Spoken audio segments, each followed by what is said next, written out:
dear friend, you're most welcome on eco education. मैं नदीम खान और आज की क्लास में हम डिस्कस करेंगे क्लास 12 की इकोनॉमिक्स का सिलेबस डिस्कस करेंगे। सीबीएसई के अकॉर्डिंग सेशन 2020 एंड 21 के लिए क्या सिलेबस डिक्लेयर किया गया वह आज के वीडियो लेक्चर में हम देखेंगे। तो देखते रहिए ये वीडियोस एंड हम डिस्कस करते हैं अपने इस वीडियोस में सिलेबस ऑफ इकोनॉमिक्स सेशन 2020-21। तो देखते हैं, जैसे हमने देखा था क्लास 11th का सिलेबस आपका 3 पार्ट में डिवाइडेड है, सेम वैसे ही आपके क्लास 12th का भी सिलेबस 3 पार्ट में डिवाइड है। तो पार्ट ए जो है आपका वो इंट्रोडक्शन मैक्रो इकोनॉमिक्स का पार्ट है एंड जो पार्ट बी है वो इंडियन इकोनॉमिक डेवलपमेंट का पार्ट है एंड सेम पार्ट सी आपका प्रोजेक्ट वर्क है। इसमें पार्ट ए का भी आपके एग्जाम में 40 मार्क्स का रोल होगा। इट मींस आपके एग्जाम में इसका भी 40 मार्क्स का रोल होगा एंड पार्ट बी का भी 40 मार्क्स का रोल होगा एंड पार्ट सी का 20 मार्क्स का रोल होगा। तो ये आपका 40 मार्क्स पार्ट ए कवर करेगा, 40 मार्क्स पार्ट बी कवर करेगा and 20 marks part C cover करेगा। इस तरह 100 मार्क्स का आपका क्वेश्चन पेपर सेट होगा। तो पार्ट ए में जो आपको डिस्कस करना है वो इंट्रोडक्शनरी मैक्रो इकोनॉमिक्स पढ़नी है। इस इंट्रोडक्शन मैक्रो इकोनॉमिक्स इसका फर्स्ट पार्ट माइक्रो इकोनॉमिक्स हमने क्लास 11th में डिस्कस किया है। तो यहाँ पे आपको उसका second part macro economics discuss करनी है एंड आपको पार्ट बी में इंडियन इकोनॉमिक डेवलपमेंट डिस्कस करना है। इसमें भी हम देखेंगे क्या क्या पढ़ना है एंड पार्ट सी जो होगा वो आपका प्रोजेक्ट वर्क होगा, 20 मार्क्स का रोल होगा।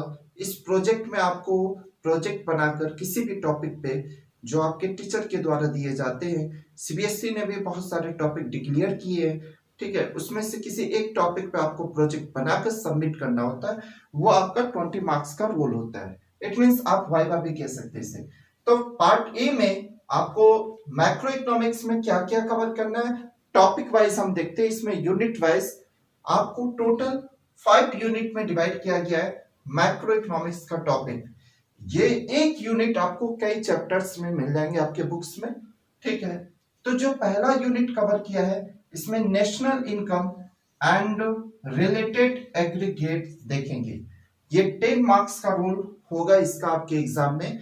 इसमें आप देखेंगे कि नेशनल इनकम क्या है और उसके रिलेटेड एग्रीगेट क्या है। इट मींस इसमें आप जीडीपी पढ़ेंगे, जीएनपी पढ़ेंगे, एनडीपी पढ़ेंगे, एनएनपी पढ़ेंगे, इसके और भी रिलेटेड टर्म्स जो है वो वगैरह वगैरह इसमें डिस्कस करेंगे। पूरा ओवरऑल चैप्टर जब हम इसको पढ़ेंगे डिस्क्राइब मेथड में। एंड सेकेंड यूनिट जो आपको डिस्कस करना है इसमें मनी एंड बैंकिंग, ये 6 मार्क्स का रोल होगा आपके बोर्ड एग्जाम में। एंड थर्ड इसमें आप मनी का डेफिनेशन देखेंगे, बहुत बड़ा चैप्टर्स है, मनी है अपने आप में ही एक चैप्टर्स है एंड इससे रिलेटेड टर्म्स जो है आपका banking, it means financial market, या पूरा समझने की कोशिश करेंगे हम।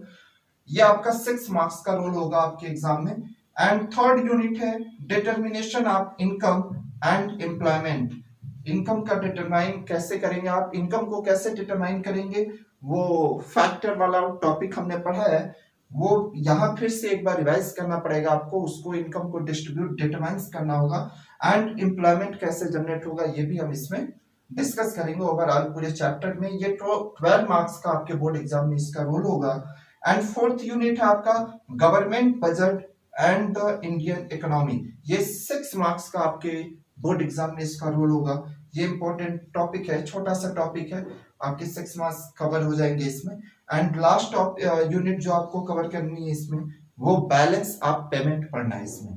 तो ये ओवरऑल 5 यूनिट को कवर करेंगे हम, तो हमारा 40 मार्क्स का ये रोल होगा इस पार्ट का आपके बोर्ड एग्जाम में। एंड सेकेंड पार्ट पे जब हम आते हैं इंडियन इकोनॉमिक डेवलपमेंट, पहले ये क्लास 11th का टॉपिक हुआ करता था, क्लास 11th में पढ़ाया जाता था, लेकिन अपडेटेड सिलेबस के अकॉर्डिंग, न्यू सिलेबस के अकॉर्डिंग अब इसे 12th में ला दिया गया है और यहाँ पे जो हम पढ़ते थे माइक्रो इकोनॉमिक्स उसको 11th में ट्रांसफर कर दिया गया। तो न्यू सिलेबस के अकॉर्डिंग हम सिलेबस डिस्कस कर रहे हैं यहाँ पे। तो हम इस पार्ट में इंडियन इकोनॉमिक डेवलपमेंट में देखेंगे कितनी यूनिट है। तो पहला फर्स्ट यूनिट जो हमें इसमें कवर करना है, development experience 1947 to 1919 and economic reform since 1991। इसमें करीब 2-3 चैप्टर्स कवर हो जाएंगे इसमें आपके। पहले तो आपको डेवलपमेंट का एक्सपीरियंस समझना होगा। जब इंडिया फ्रीडम हुआ, इट मींस 1947 में, उस समय हमारी इकोनॉमिक कंडीशन क्या थी, 1947 से लेकर 1950 तक क्या थी, फिर 1950 से 1919 तक, इट मींस 1950 से लेकर 1990 के बीच में क्या इकोनॉमिक डेवलपमेंट हुए इंडिया में, वो समझना होगा। और हमारे जो इंडियन इकोनॉमी में 1991 में जो न्यू इकोनॉमिक रिफॉर्म हुए, उसमें क्या क्या चेंजेस किए गए थे, ये पूरी टॉपिक को कवर करना है। और ये पूरे एक यूनिट का पार्ट है। इसमें 12 मार्क्स का रोल होगा आपके बोर्ड एग्जाम में।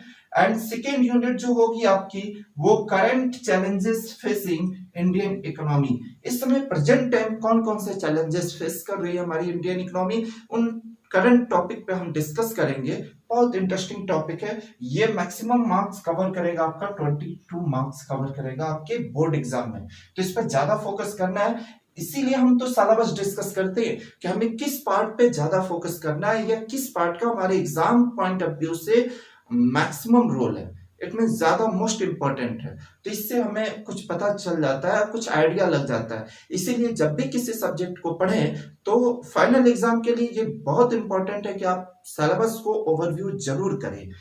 ठीक है, अपने नेक्स्ट पॉइंट में इसमें हम देखेंगे जो हमें इंडियन इकोनॉमिक डेवलपमेंट में कवर करना है, वो थर्ड यूनिट आपको डेवलपमेंट एक्सपीरियंस देखना है ऑफ इंडियन, मतलब इंडिया का डेवलपमेंट एक्सपीरियंस क्या है, और कंपैरिजन करना है विद नाइक्वार्स, इसके पड़ोसी मुल्कों से, पड़ोसी देशों से हमें इस कंट्री की, अपनी इंडियन इकोनॉमी की कंपैरिजन करना है कि हम कितना डेवलप हुए उनके कंपैरिजन में। ये हम कंपैरिजन करके एनालिसिस निकालेंगे। ये आपका 6 मार्क्स का रोल होगा आपके बोर्ड एग्जाम में। तो इस तरह ये पूरा सेकेंड पार्ट में आप देखेंगे इंडियन इकोनॉमी का ओवरऑल 3 यूनिट के अकॉर्डिंग आपका 40 मार्क्स का रोल हो जाएगा आपके बोर्ड एग्जाम में, board exam point of view से। तो ये भी इंपॉर्टेंट पॉइंट है, जितना इसका रोल है उतने ही इसका भी रोल है आपके बोर्ड एग्जाम में। एंड थर्ड पार्ट जो है पार्ट सी, ये आपका वाइवा का पार्ट होगा। वाइवा होता है, इसमें प्रोजेक्ट वर्क सबमिट करने पड़ते हैं, इसके 20 मार्क्स आपके स्कूल की तरफ से दिए जाते हैं। तो ये भी एक इम्पोर्टेंट पार्ट है, आप इसे भी हल्के में मत लीजिए, ये भी एक इम्पोर्टेंट पार्ट है आपका। तो इस तरह हमने देखा आपका 100 मार्क्स का क्वेश्चन पेपर सेलेक्ट होता है या बनता है। थोड़ा सा हम मॉडल पे भी डिस्कस कर लेते हैं कि जो क्वेश्चन पेपर आपको दिए जाते हैं बोर्ड एग्जाम में, उसका मॉडल किस तरह का होता है, वो डिजाइन कैसे किया जाता है। तो अब करंट टाइम में कुछ चेंजेस किए गए हैं, उसके अकॉर्डिंग क्या क्वेश्चन पेपर सेट किए जाते हैं। पहले तो आपका एमसीक्यू होता है 20 एमसीक्यू सेट किए जाते हैं जो 1 मार्क्स के होते हैं। इट मींस 20 मार्क्स का आपका एमसीक्यू हो जाता है। शॉर्ट क्वेश्चन फर्स्ट टाइप होते हैं, इसमें 3 मार्क्स का होता है। ये 4 क्वेश्चन आपको दिए जाते हैं, सॉल्व करने होते हैं, और हर एक क्वेश्चन के 3 मार्क्स दिए जाते हैं।